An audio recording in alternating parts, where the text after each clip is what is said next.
Hey, thanks for coming back. We're going to look at chapter 1. It's time to take a stand. I want to tell you a story. It's a famous picture. You've probably seen it before.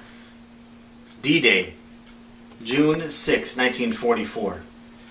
This picture is again, it's probably one you've seen before, but it tells a story.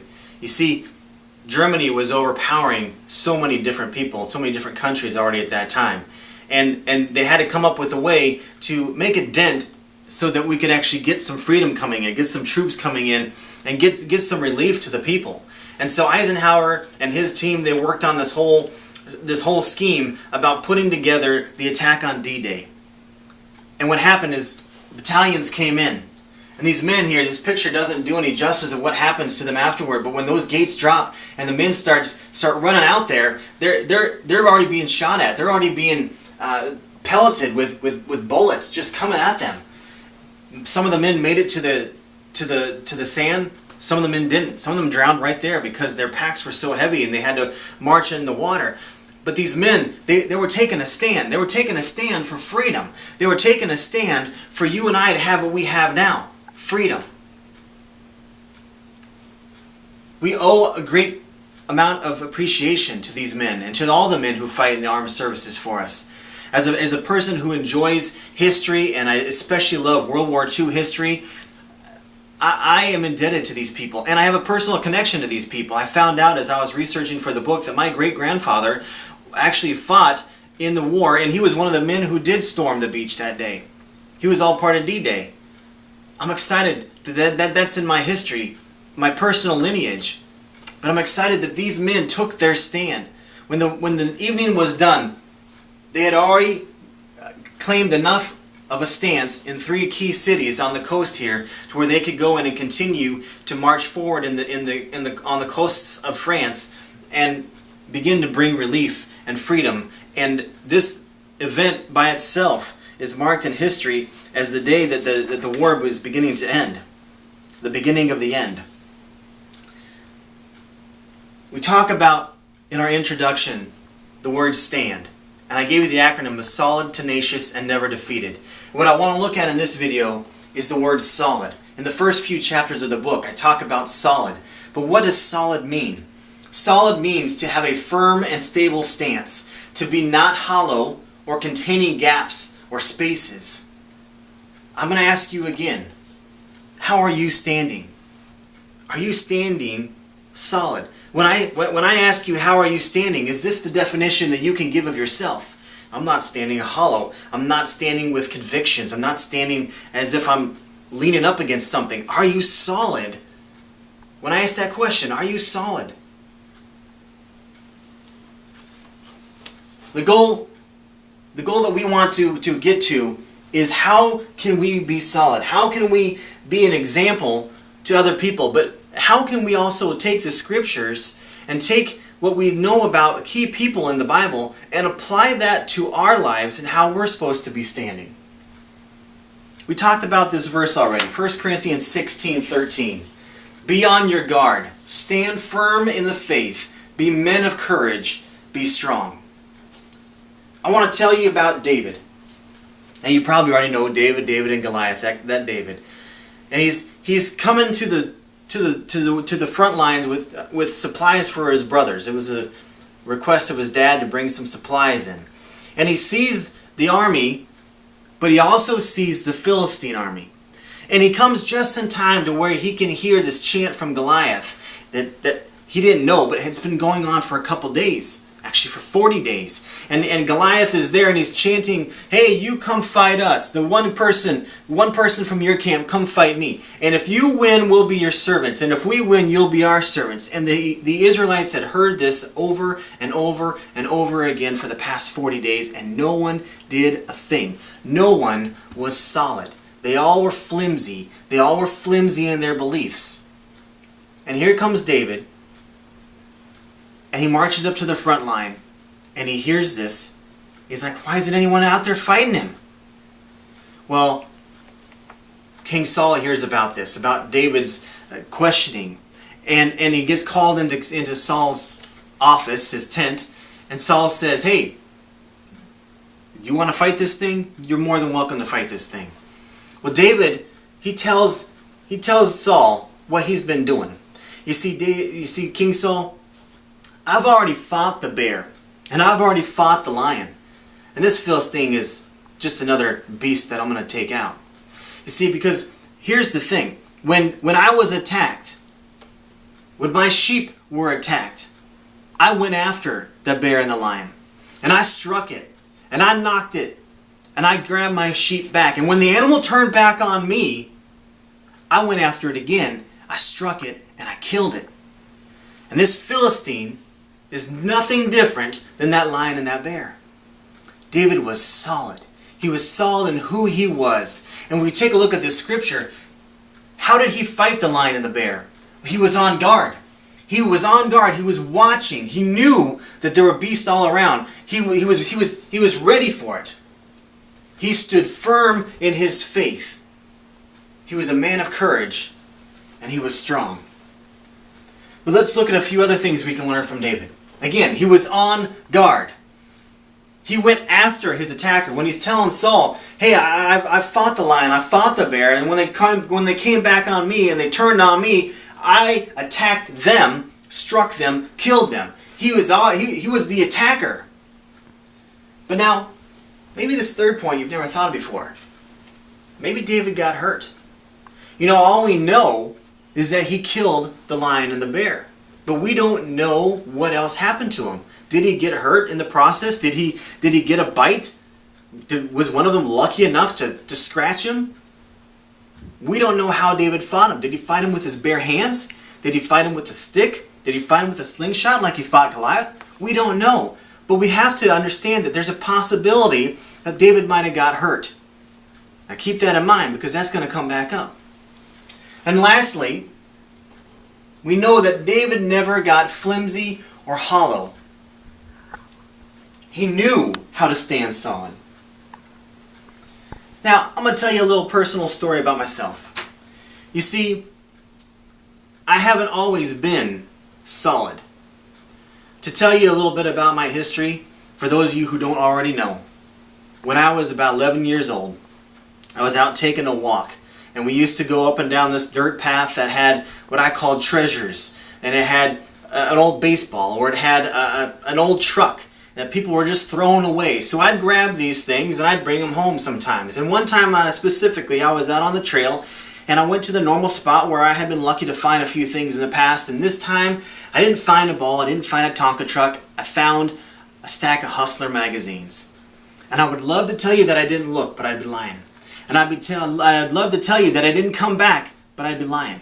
And I'd love to tell you that I never got hooked, but I'd be lying. Because what happened is I did get hooked. It did grab a hold of me, and it kept with me. And I went through high school with this same addiction. And I went through my early parts of marriage with this addiction. And I went through in college with this addiction. And no matter what happened, I couldn't seem to shake it. But here's the difference between David and me. When David was on guard, I left myself open to attack. When David went after his attacker, I invited mine in for tea and crumpets. When David may have gotten hurt, well, I allowed my enemy to abuse me. When David was never flimsy or hollow, I wasn't even able to find a foot to stand on. How are you standing? Maybe you are like David. Maybe you're like me. John Bevere quotes, "When Satan knocks the keeper of the house out of his position, all those under his care are vulnerable. Because I did not shut the door on the enemy, I became vulnerable. And every attack that the enemy gave from that point forward, I let him. I had left that door wide open, and I was getting abused one side, up one side, down the other. I wasn't solid." Going back to David. David looks at Goliath in a different way than the men of Israel did. To the men of Israel, Goliath was the problem that crippled them with fear. But to David, Goliath was a roadblock between where Israel stood and where they were headed.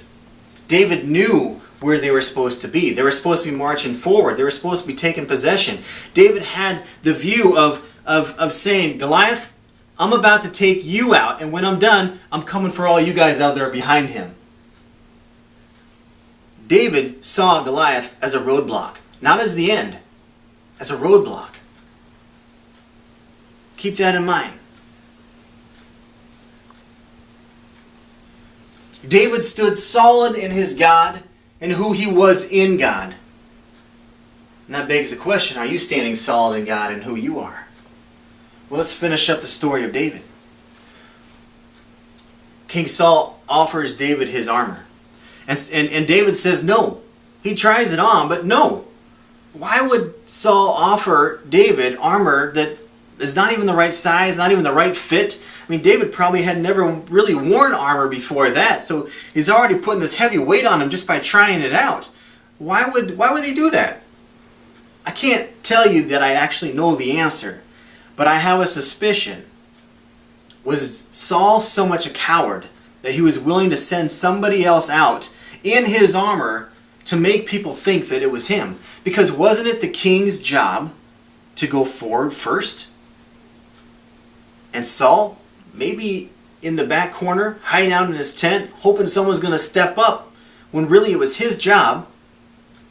Now he has the opportunity through David. Oh, hey, put my armor on, and maybe they'll think it's me, and they'll give me this, yeah, Saul, and they won't know. If it ends up good, okay, and if it ends up bad, well then I can say, oh, it wasn't me after all, guys. That's just a hunch I have. I can't base that on anything. But either way, David doesn't wear the armor. And David goes out to the battle line. And here's what happens. Goliath, for his day number 40, gives the same old speech. Hey, I'm here to fight someone, and you defeat me and we'll be your servants. And if I defeat you, you'll be our servants. And then he starts blaspheming God. He sees David out here, and he says, I defy the God that you guys serve. Right? And Goliath loses any covering that he might have because he's blaspheming the name of God. But David, knowing who he is in God, stands up and he says, Goliath, today you're going down. I'm going to feed your carcass to the birds of the air. I'm going to cut your head off. I'm going to take you down. Not because of anything that I've done, but because I know who my God is. You have defied my God, and now I'm taking you out. Now, as a person who loves numbers as much as I love history, this was on day 40. That all this had happened. Actually, this was day 41. For 40 days, they had already heard all this. Here's David on day 41. 40 is the number of trials and tribulations. 41 is a new start, a new beginning. Here comes David, under the blessing and the protection of God, for a new start for these people. And instead of running back, the Bible says that David ran toward Goliath. Again, we see that this is how David worked. He went toward the attacker. He was the attacker. And he had his slingshot in his hand and he's spinning it around, and all of a sudden, before Goliath knew what hit him, he was already hit.